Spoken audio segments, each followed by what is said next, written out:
हमें क्यों बुलाया यहाँ पर? साहब का आदेश है। अरे ये कैसा आदेश, जब चाहे किसी को भी बुला लिया? अब तो भैया ऐसे ही चलेगा, कभी भी कहीं भी बुला लिया जाएगा। अरे प्रणाम भाभी जी। भैया जी कैसे हैं आप? काम की बात करो इंस्पेक्टर साहब, काम की। अरे तो काम की बात करने को ही बुलाया है। अरे क्या हम नहीं जानते, प्रधानी के चक्कर में आपको लोगों के घरों के चक्कर बहुत काटने पड़ते हैं। इंस्पेक्टर साहब, बात का है? भाभी जी आप यूं परेशान ना हो। वो क्या है ना, आपको ऐसे परेशान देखता हूं तो मेरे दिल के अंदर भी, समझ रही ना आप क्या हुआ? अरे खून का रिश्ता नहीं है लेकिन बड़ा लगाव सा हो गया है आपसे। आप दुखी मत हो। हाँ ये बात में मत फंसाओ इंस्पेक्टर साहब हमें। अरे घर को अकेला छोड़ के आए हैं हम। अरे तो अपने कर्मों से छोड़ के आए हो क्या मेरे कारण छोड़ के आए हो? हाँ अपना गुस्सा और अपनी जिद, एक तो मास्टर के साथ मिलके केस को फिर से खुलवाने का कांड कर दिया आपने। उसकी वजह से आपको भी परेशान होना पड़ रहा है और मुझे भी। तो अब हमें क्या करना है इंस्पेक्टर साहब? अरे गजब करती हैं भाभी जी, हैं? अरे आप घर में भी काम करती हो और आपसे यहाँ काम करवाऊंगा?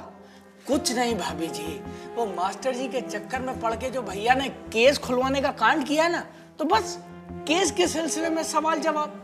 अब जब तक केस चलेगा तब तक सवाल होंगे और आप जवाब देंगी। बस केस खत्म, देवर भाभी का रिश्ता भी खत्म। हम समझ गए इंस्पेक्टर साहब। अब हमें और परेशान मत करो। अब कुछ और खो देने की हिम्मत ना है मुझ में। ये सब केस फेस करके जो चला गया है वो तो वापस आएगा नहीं।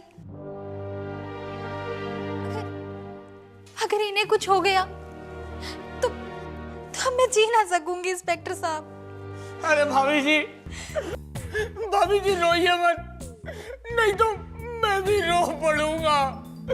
और अगर हलचल रोएगा फिर दुनिया कहेगी इंस्पेक्टर हलचल दुबे रो रहा है।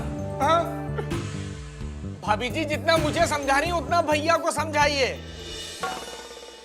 मास्टर की बातों में आके केस तो खुलवा लिया, अब मास्टर जी पढ़ा रहे हैं और भैया परेशानी ले लेके घूम रहे हैं। वो तो मैं हूं जो घर जैसा बर्ताव कर रहा है, वरना कोई और पुलिस वाला होता तो। हाँ। तो ये सब ना होता जो अभी हो रहा है, समझे का? अरे कोई और होता ना तो मेरे जमाई के कातिल का कब का पता चल जाता। देखा भाभी जी कितना गुस्सा है भैया में। अब इनको क्या बताऊं? भाई संग्राम बताओ।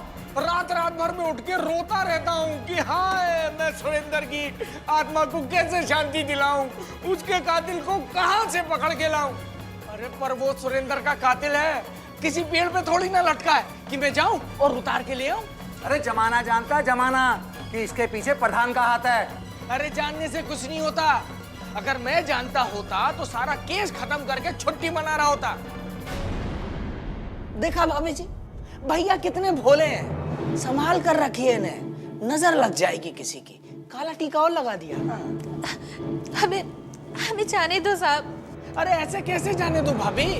अरे देवर की चौकी में आप पहली बार भाभी बन के आई हो। मन तो कर रहा है आपके चरण धो लूं, पर क्या करूं, वर्दी में हूं ना। और फिर वैसे भी हमारे भैया ने भी तो इतने अच्छे काम किए, केस फिर से खुलवा के थोड़ा खातिरदारी तो कर लूं मैं। हाँ तो भैया तुमने मास्टर के कहने पर जो केस फिर से खुलवाया है उस निर्णय पर तुम अटल हो? इंस्पेक्टर साहब मैं अपने जमाई के खून का बदला चाहता हूँ। देखा भाभी जी कितने अंदर से सुलग रहे हैं भैया। तीली मत चलाइएगा वरना भड़ोम करके फूट जाएंगे।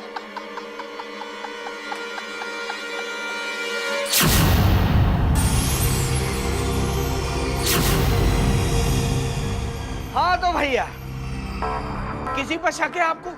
वो क्या है, इस केस की कार्रवाई अब हम पूरी ईमानदारी के साथ करेंगे।